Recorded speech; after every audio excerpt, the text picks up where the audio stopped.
In this video, we will discuss Transverse-Sigmoid Sinus Dural Arteriovenous Fistula, its angioarchitecture and hemodynamics. 56-year-old male presented with episodes of sharp shooting right temporal headache and pulsatile tinnitus in right ear. MR angiography source image showed tiny vessels in the wall of right transverse sigmoid sinus junction.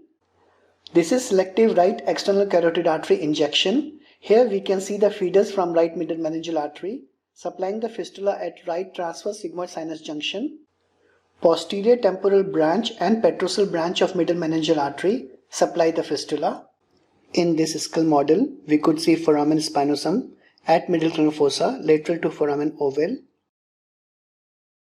Middle meningeal artery enters cranial cavity via foramen spinosum, then runs laterally at the cranial base under the dura on its outer surface. Here the branches of middle meningeal artery is seen on the outer surface of the dura mater. On the left side of the screen, we could see the cranial cavity lined by the dura mater. Here we could see the middle meningeal artery and we could also see the dural sinus between the dural folds. This is 3D reconstruction of right middle meningeal artery. Petrosal branch are the first branch of middle meningeal artery. It arises as soon as it enters cranial cavity via foramen spinosum. Petrosal branch traverses over the petrous bone to reach the dural sinus at posterior cranial fossa and supply the fistula at that level.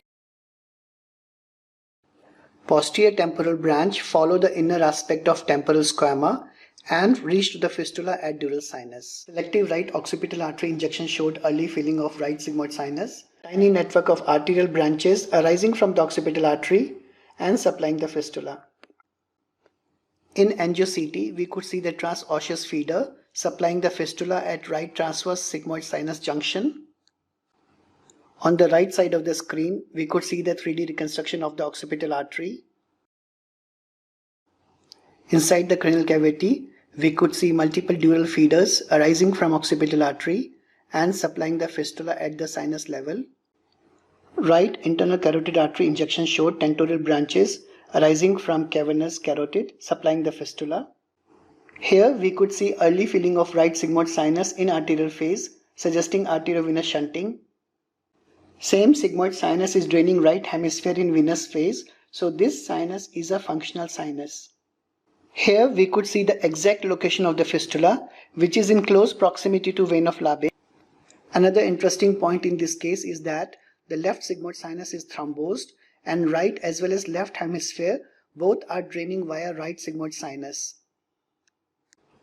So this is a case of dural fistula at right transverse sigmoid sinus junction.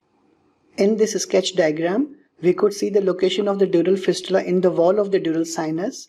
There is antegrade flow in the sinus and the fistula is located in close proximity to vein of Labe. There is no cortical vein reflex, so this is a case of Borden type 1 fistula.